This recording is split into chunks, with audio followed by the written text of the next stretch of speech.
Gusto mo mga upo rin? Ano ako? Ampalaya, patola.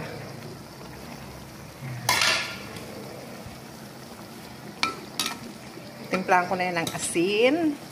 Nor cubes. Takpan ulit. Tikman. Sarap. Luto na. Okay na. Luto na. Luto na. Kain na po. Ito na ang aking gulay. Ang sarap.